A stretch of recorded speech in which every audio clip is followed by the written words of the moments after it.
Hey, welcome back. Thank you for joining me. I'm excited to go over the California toss-ups as a head-to-head to see which parties are going to win these five seats out of California. Now, obviously, there's quite a few other seats in California that are up, but these ones, for most of the sites that you go to, most of the pundits are going to argue these are your main five toss-ups in California. So I want to look at these toss-ups and see which direction each one is going to go. So without further ado, let's start with California 10. Jeff Denham, Josh Harder. This is a close one. This one, Clinton won by 3 points, and President Obama won this seat in this district by 3.6 points. Mr. Harder, the challenger, the Democratic challenger, is leading in a Berkeley IGS poll that was conducted September 16th to the 23rd, and he's leading by 5 points in that poll. That's the only poll I have for this district. In addition to that poll, the 538.com gives Mr. Harder a 76.9% chance of winning. Cook Political Report, Inside Elections, and Sabata's Crystal Ball all call this a toss-up. This district is 0.8 points more Republican than the nation overall. So given the polling data presidential candidates have done in this district, I'm going to predict that this one is going to go to the challenger, Josh Harder. On to California 25, we have Stephen King and Katie Hill. Stephen King is the incumbent Republican running against Katie Hill, the challenger Democrat.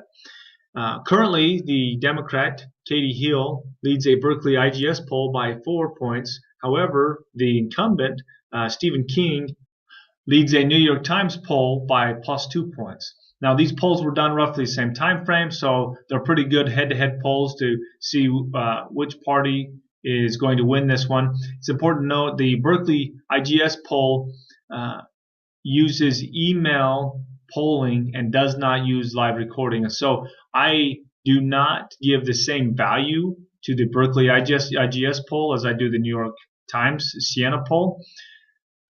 In addition to the polling, we see that Hillary Clinton won this district by 6.7 points, whereas Romney won this district by 1.9 points. So you see this district can go for the presidential candidates either way. This is by 0.1 points more Republican than the nation overall, so it's really closely split. 538.com gives the Democrat a 71.7% chance of winning, and all three Cook Political Poll, Inside Elections, and Sabata's Crystal Ball all call this a toss-up. However, as I look through the polling data and the information for this district, I think the incumbent's going to retain a seat and the Republicans will retain this seat. On to California 39. This is an open seat. It originally was a Republican seat, but currently is open, and we do not have an incumbent running. The two folks running is Young Kim and Gil Cisneros.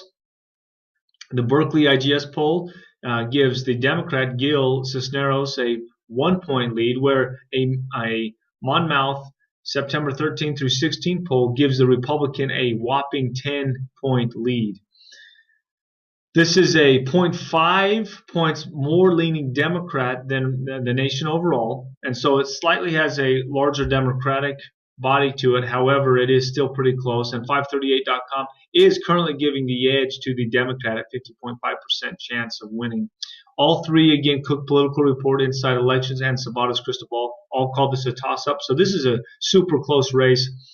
With the Monmouth poll that was conducted 13 through 16 September, giving Young Kim such a large lead, I'm going to have to favor Young Kim currently and predict that he's going to win this race.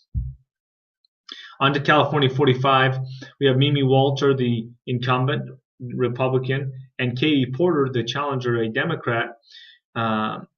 Currently, the Democrat, Katie Porter, leads both a Berkeley and New York Times poll by 7 with the Berkeley poll and New York Times by +5. And 538.com gives Katie a 69.3% chance of winning this. So we have a lot of things in favor of Katie Porter beating the incumbent here.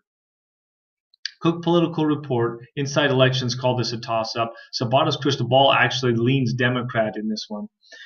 Clinton won this by 5.4 points, where Romney won this by 7.8. So you see a very large swing with the presidential candidates in this district. Although Katie Porter leads significantly in two polls, +7 and +5, I think this race is far closer than it appears.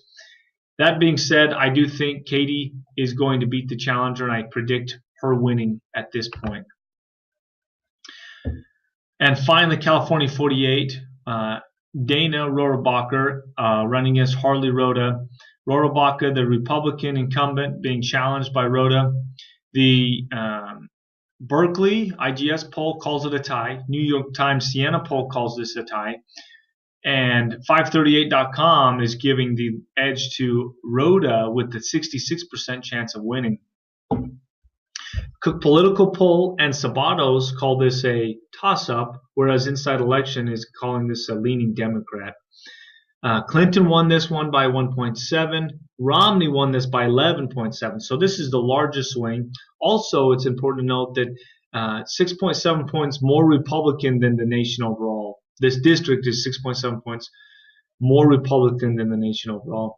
Given that information, I think there's going to be a large Republican turnout for this midterm. And so currently, I'm going to predict California 48 will be retained by the Republican Party. Now let's get rid of my face there for a second as we look at this. So you see here in California with the 5 toss-ups, I'm predicting the Democratic Party will pick up 2 seats out of these 5, and the Republicans will retain 3 of the 5. I'd love to hear your comments. I'd like to hear where you think each one of these seats are going, and I'd also love to hear if you have any additional polling information or news information. Please leave that in the comments below. I look forward to hearing from you. Thanks.